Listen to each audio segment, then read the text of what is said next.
is a review for the KZ-ZSX 6 driver, 1 dynamic, 5 BAs per side. I'll get to it real quick before I go through the song list. I wrecked this. This will be the third KZ that I wrecked out of 10 to 12 that I've received. The ZS10 was a wreck. I thought that was relatively balanced. I thought that was decently tuned. I didn't like the design of it, the way it looked, the quality of the build, but I thought that the sound that put out was good. I actually thought that was really good. My favorite probably is definitely the KZ-ZS10 Pro. I thought that was really good.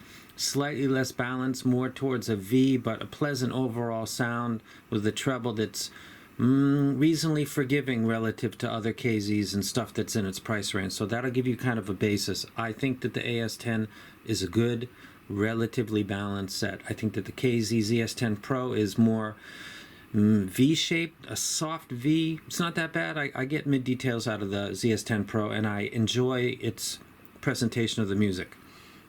So there you know. If you think that you don't agree with that, then this review is probably worthless to you. So no sense in wasting time. So with that being said, I'm going to wreck this because this essentially sounds and graphs a lot like the ZS10 Pro with more elevation in the treble. There's a 8K, but it's a recess spike. If you check a previous video, maybe done about a week ago, I'm sorry, about 3 days ago, if you look at the graph and compare the two of them, the graph is in that video for this one, but you can see the ZS10 in many places. It's very similar all the way up to early treble, mid treble, and then it gets different in the later treble. And that would be the difference between the two.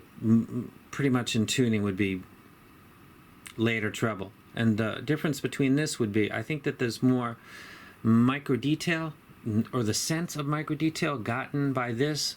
The difference between this, if you're thinking, should I get the KZ-ZS10 Pro? I have that. Should I get this? I think that this is better for short-term listening. Let's say that you listen when you're on the bus and you listen to maybe 3-4 songs on your way to work, on your way to school, 3 or 4 on the way back, and you're really into getting all the details. I would say that this would be the better set than the ZS10 Pro. We're 2 minutes 30 seconds in. I'm being pretty quick. It's got everything the ZS10 Pro has, and because of its elevation in the upper treble, seems like it's getting back a little bit more detail to this reviewer. I think so.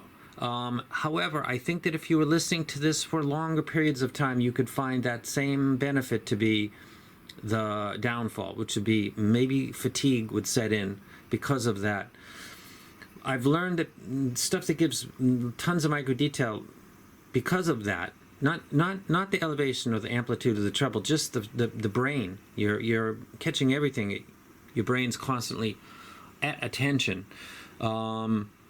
It's the reason why some people study with classical music, but they don't ever listen to it otherwise, because it's got no lyrics to it. You just listen to it's just background. It's okay to concentrate. When you listen to music that's got lyrics, you're consciously or subconsciously focusing on the lyrics, so it's difficult to focus on studying. For a lot of people that I've met, including myself, in that sense that one is not distracting the other, it seems like treble that is slightly above a certain point, sometimes in a frequency range, but just general elevation of, say, like a Harman hump. You up that by 1.5 to 2 dB, and that's the difference between someone being okay for 3 songs and someone being okay for as long as they want to listen to. This would be the difference between this and the ZS10 Pro. They sound very similar. This has got more detail. That is good for me. That's why it's going to get a green check. But I listen to half sides of albums, like Dark Side of the Moon Side A, like that. And I don't really go through multiple albums unless I'm listening to a dark set or something that's got more relaxed treble. So I'll not go into the library with this one because I want to keep this relatively short, because there's no point. It's really going to be very similar to the ZS10 Pro video, except I'm going to be saying I can hear maybe a little more info in the upper register of the treble. And in every song I'll do that. It gets the wreck. Be warned and be aware that if you're sensitive to treble elevation or amplitude, meaning relative to what's next to it, is stable or it's smaller, and you think that 10K. Personally, 8 and 9 is my bad spot. 8 and 9 can cause me issues, and I know that. And when I hear a set that's disturbing me, I constantly find that's the point of a graph, really, not the overall information that it gives. It'll indicate that is a set that maybe I got to pay attention to.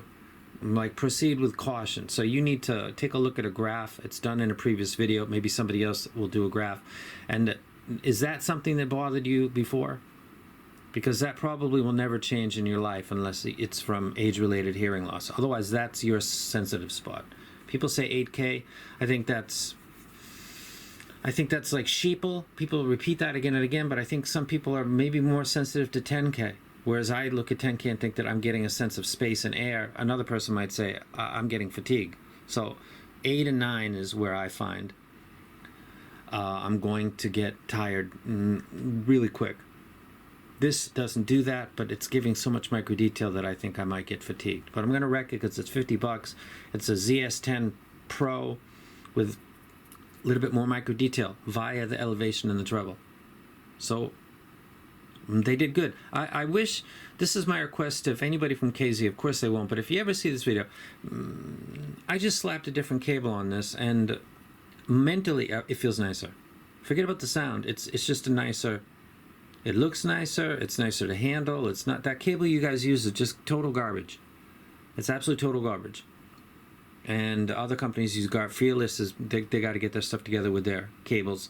KZ, long time with the brown crap. It gets tangled up. It makes the experience of using it more like, nah, and then grab another. I'm not going to, every time I pull that out of my pocket or bag, I got to deal with untangling this or pulling this, or this thing's hooked up on something. Change your cable, man.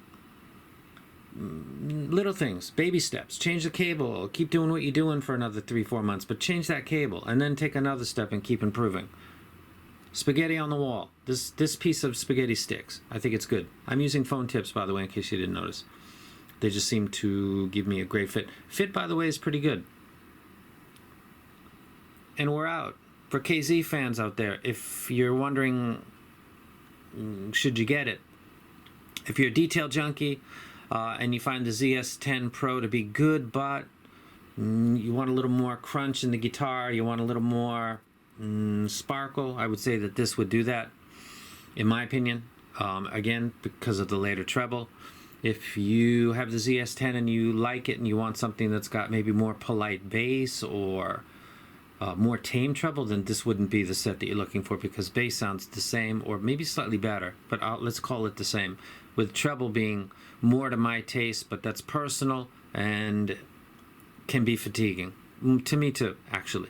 I could listen to KZ-ZS10 Pro longer than I could this set, but it would depend on my mood. So it's redundant depending on your listening style, how many songs you listen to in a row. So this is the third KZ that I wreck. Doesn't mean anything. There's no milestone. I don't get a cookie. Yes, I do. I have a cookie. Actually, right in front of me.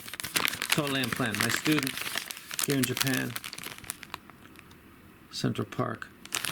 I got a cookie essay from a 7-year-old girl. So I do get a cookie. Damn cookie. I get my cookie. And I'm out.